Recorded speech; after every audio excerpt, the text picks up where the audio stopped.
ବାଲେଶ୍ୱର ସଦର ନିର୍ବାଚନ ମଣ୍ଡଳୀ ଅନ୍ତର୍ଗତ ବଇଁଚାଠାରୁ ଟିଆଖିଆ ପର୍ଯ୍ୟନ୍ତ ପ୍ରସ୍ତାବିତ ରାସ୍ତାର ପ୍ରଶସ୍ତି ଓ ଉନ୍ନତୀକରଣ କାର୍ଯ୍ୟର ଶୁଭ ଭିତ୍ତିପ୍ରସ୍ତର ସ୍ଥାପନ କରାଯାଇଛି। ଏନେଇ ସ୍ଥାନୀୟ ବଇଁଚା ଛକଠାରେ ଆୟୋଜିତ କାର୍ଯ୍ୟକ୍ରମରେ ବିଧାୟକ ଶ୍ରୀ ଦତ୍ତ ଯୋଗଦେଇ ପ୍ରକଳ୍ପର ଶୁଭ ଦେବା ସହ ବନ୍ୟାଞ୍ଚଳର ଜନସାଧାରଣଙ୍କ ପାଇଁ ପ୍ରଶସ୍ତ ରାସ୍ତା ସହ ହାଇଲେଭଲ ବ୍ରିଜର ଗୁରୁତ୍ୱ ସମ୍ପର୍କରେ ଆଲୋଚନା କରିଥିଲେ। ଗତ ବନ୍ୟା ସମୟରେ ଯାତାୟାତକୁ ନେଇ ଲୋକଙ୍କର ସମସ୍ୟା ଅନୁଧ୍ୟାନ କରି ବଇଁଚାଠାରେ ଏକ ହାଇଲେଭଲ ବ୍ରିଜ ନିର୍ମାଣ ପାଇଁ ବିଧାୟକ ଶ୍ରୀ ଦତ୍ତ ରାଜ୍ୟ ସରକାରଙ୍କୁ ପ୍ରସ୍ତାବ ଦେଇଥିଲେ। ମୁଖ୍ୟମନ୍ତ୍ରୀଙ୍କର ଅନୁମୋଦନ କ୍ରମେ ଗତ ଫେବୃଆରୀ ମାସରେ ପ୍ରାୟ ଏହି ବ୍ରିଜର ନିର୍ମାଣ ପାଇଁ ସେ ଶୁଭ ଦେଇଥିଲେ। ବର୍ତ୍ତମାନ ବ୍ରିଜ ନିର୍ମାଣର ଶେଷ ପର୍ଯ୍ୟାୟରେ ପହଞ୍ଚିଛି। 150 ଫୁଟ ଲମ୍ବର ଏହି ବ୍ରିଜରେ 3ଟି ବକ୍ସ କଲଭର୍ଟ ମଧ୍ୟ ରହିଛି। 1970 ମସିହା ଯାଏଁ ବୁଢ଼ାବଳଙ୍ଗ ନଦୀ ବନ୍ୟାରେ ଜଳସ୍ତରକୁ ଦୃଷ୍ଟିରେ ରଖି ବ୍ରିଜର ଉଚ୍ଚତା ସ୍ଥିର କରାଯାଇଛି। ଆସନ୍ତା ଅଗଷ୍ଟ ମାସ ସୁଦ୍ଧା ଏହି ବ୍ରିଜ ନିର୍ମାଣ ଶେଷ ହୋଇ ଯାତାୟାତ ପାଇଁ ଖୋଲାଯିବ ବୋଲି ବିଧାୟକ ଶ୍ରୀ ଦତ୍ତ ସୂଚନା ଦେଇଛନ୍ତି। ଫଳରେ ଆସନ୍ତା ବର୍ଷା ଋତୁରେ ସମ୍ଭାବ୍ୟ ବନ୍ୟା ଯୋଗୁଁ ଯାତାୟାତ ବ୍ୟାହତ ହେବାର ଆଶଙ୍କା ରହିବ ନାହିଁ ବୋଲି ସେ ଆଶା ପ୍ରକାଶ କରିଛନ୍ତି। ସେହିପରି ରାସ୍ତା ନିର୍ମାଣକୁ ନେଇ ପୂର୍ବରୁ ପ୍ରସ୍ତୁତ ହୋଇଥିବା ଡିଜାଇନ ଲୋକଙ୍କର ଆବଶ୍ୟକତା ଅନୁଯାୟୀ ପ୍ରସ୍ତୁତ ହୋଇନଥିଲା। ଦୀର୍ଘକାଳୀନ ଉପାଦେୟତାକୁ ଦୃଷ୍ଟିରେ ରଖି ପ୍ରସ୍ତାବିତ ରାସ୍ତାର ଡିଜାଇନ ସଂଶୋଧନ ପାଇଁ ସେ ବିଭାଗୀୟ ଅଧିକାରୀଙ୍କୁ ନିର୍ଦ୍ଦେଶ ଦେଇଥିଲେ। ସ୍ଥାନୀୟ ପଞ୍ଚାୟତଗୁଡ଼ିକର ସରପଞ୍ଚ ଏବଂ ନିର୍ବାଚିତ ଲୋକପ୍ରତିନିଧିଙ୍କ ସହ ଆଲୋଚନା ଭିତ୍ତିରେ ନୂତନ ଡିଜାଇନ ପ୍ରସ୍ତୁତ ହେବା ପରେ ଏବେ ରାସ୍ତା ନିର୍ମାଣ କାର୍ଯ୍ୟ ଆରମ୍ଭ ହୋଇଛି ବୋଲି ଶ୍ରୀ ଦତ୍ତ କହିଛନ୍ତି। ବଇଁଚାଠାରୁ ଟିଆଖିଆ ପର୍ଯ୍ୟନ୍ତ ମୋଟ 5 କିଲୋମିଟର ରାସ୍ତା ନିର୍ମାଣ ପାଇଁ 12 କୋଟିରୁ ଉର୍ଦ୍ଧ୍ୱ ଟଙ୍କା ଖର୍ଚ୍ଚ ଅଟକଳ ହୋଇଛି। ପୂର୍ବରୁ ରାସ୍ତାର ଓସାର ମାତ୍ର 3.7 ମିଟର ଥିବାବେଳେ ଏହାକୁ 5.5 ମିଟରକୁ ବୃଦ୍ଧି କରାଯାଇଛି। ବନ୍ୟା ସମୟରେ ସାଧାରଣ ଲୋକଙ୍କର ଯାତାୟାତରେ ଯେପରି କୌଣସି ସମସ୍ୟା ସୃଷ୍ଟି ନ ହୁଏ ସେଥିପ୍ରତି ଦୃଷ୍ଟି ଦିଆଯାଇଛି। ନିର୍ବାଚନ ବେଳେ ଲୋକଙ୍କୁ ଯେଉଁ ପ୍ରତିଶ୍ରୁତି ଦିଆଯାଇଥିଲା ତାହା ଆଜି ବାସ୍ତବତାର ରୂପ ନେଇଛି ବୋଲି ବିଧାୟକ ଶ୍ରୀ ଦତ୍ତ କହିଛନ୍ତି। ଦେଖନ୍ତୁ ଆଜି ବହୁ ପ୍ରତୀକ୍ଷିତ ବାଲିଘାଟ ବଇଁଚା जो मुख्य रास्ता जोटा आमर ग्रामांचल पाखापाखि 15टा ग्राम पंचायतर मुख्य रास्ता कहले अत्युक्ति हेब नहीं। से रास्ता लंबा समय लोकंकर दाबी थिला कि अल्प बन्या हेले भी ये रास्ता बुढ़ा बलंगर बन्या कारण कट ऑफ हो जाउथला।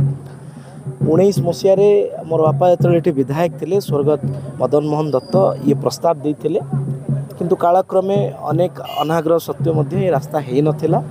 किंतु आज सौभाग्यर कथा 24-25 आर्थिक बजेट रे याकू पाखापाखि प्रथम पर्याय 10 कोटी एवं जेहेतु रास्ता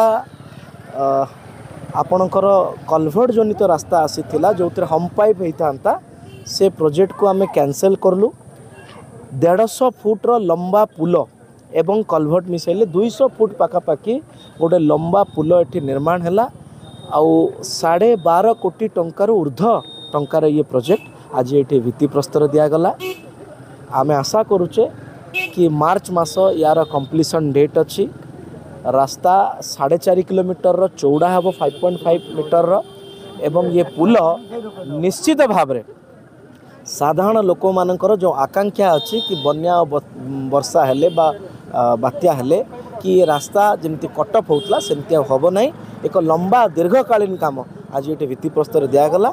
इस समस्त जनसाधारणकर विशेषकर एठिकार सचेतन नागरिक मानकर जो आशा आकांक्षा को पूरण करिवो। तेणु साधारण लोकंकर दाबी को उपस्थापना करी ये कथा को आज ये भित्तिप्रस्तर देकी ये काम को आरंभ करा। किंतु अगस्ट मासरे बन्या आसीबार संभावना थाए। दुर्गा पूजा आसु आसु दुर्गा पूजा परे परे ये बन्या आसे। तेणु आमे आशा करुचे कि रास्ता वाइडनिंग काम को ता बाटर दे करके एटलिस्ट जोटा वल्नरेबल पॉइंट अच्छी जोटा रेड जोन बोली आमे कहूचे जो थे कि बन्या माड़े जोटा कटअफ हो जाए से कटअफ पॉइंट को आमे कंस्ट्रक्शन आरंभ कर देचे। जुलाई मास शेष सुधा अगस्ट बेले को से कटअफ पॉइंट ब्रिज हो जाए 200-250 फुट्र जो थे लोके आराम से जीवा आसवा करेंगे आउ कटअफ हेब ना। माने गोटे थिला दुखर दिन थिला अगस्ट मास आसीबो माने आम ए अंचल पई गोटे दुखर दिन सब गाँव फोन आसीबो सब पंचायत फोन आसीबो जे आमे बइंचा बाटे पार हो परिबा कि नहीं से दिन आमर ए माने से दुखर दिन जाऊँगी ए सुखर दिन आम वर्षा हो बन्या हो जहाँ भी हो आम एमती उच्चर पुल आमर विधायक मान सहित आनी ये किसी आमको रही असुविधा रही रास्ता रास्ता केते बड़ रास्ता हो पूरा गुजुरी बाजार पाखर टियाखिया पर्यंत प्रशस्तीकरण रास्ता एवं उच्चा रास्ता जोटा कि वर्षा दिन बन्या आमको अटकी रखिपर नहीं वर्षा बन्या आसिले। बोईचा सरपंच रविनारायण प्रधान पौरोहित्य आयोजित कार्यक्रम रे पूर्त विभागर अधीक्षण जंत्री पिनाकी मिश्र, कनिष्ठ जंत्री सुनील दास, जिला परिषद सदस्य गयाधर बेहेरा, पूर्वतन सरपंच अनिरुद्ध प्रधान, सिंधिया पंचायतर समिति सभ्य अंजन परिड़ा प्रमुख कार्यक्रम रे मंचासीन थिले। वरिष्ठ नेता गौरांग दास सभा कार्य परिचालना करथिले। बोईचा नायब सरपंच सुभद्रा खटुआ शेष समस्त को धन्यवाद देते। विधायकों प्रतिश्रुति रक्षा को स्थानीय अंचलवासी भूयसी प्रशंसा करिसेंती। आगामी बन्यारे सेमाने जलबंदी समस्या मुक्ति पाइबे बोली आशा प्रकाश मध्य करिसेंती। एटी आमर वर्षा दिन आसे माने एटा आमर बन्या एते दूर एडी हुए बालेश्वर बाकी आम सिंधिया पंचायत 15टा पंचायत रास्ता कटअप हो जाए, लोक जाई पारंती।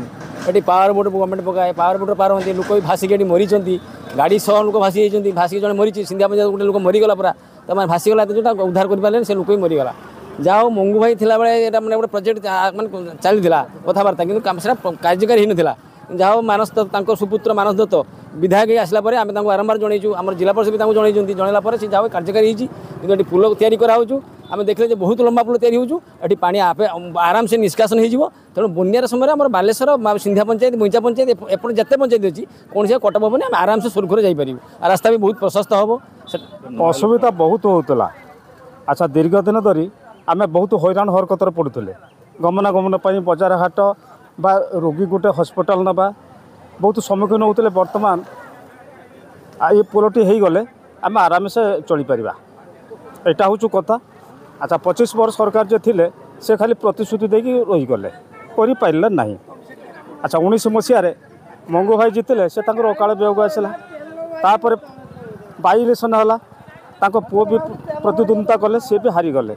से दिन कौन आम बड़ हैरान होते। यही वर्ष नुआ सरकार और पुओ भी जीतले मानस दत्त बहुत भल लगी जो शुभ उद्घाटनटा बड़ भल लगी। आम असुविधार सम्मुखीन हेबेनि तो ये सड़कटी ना नामित हो।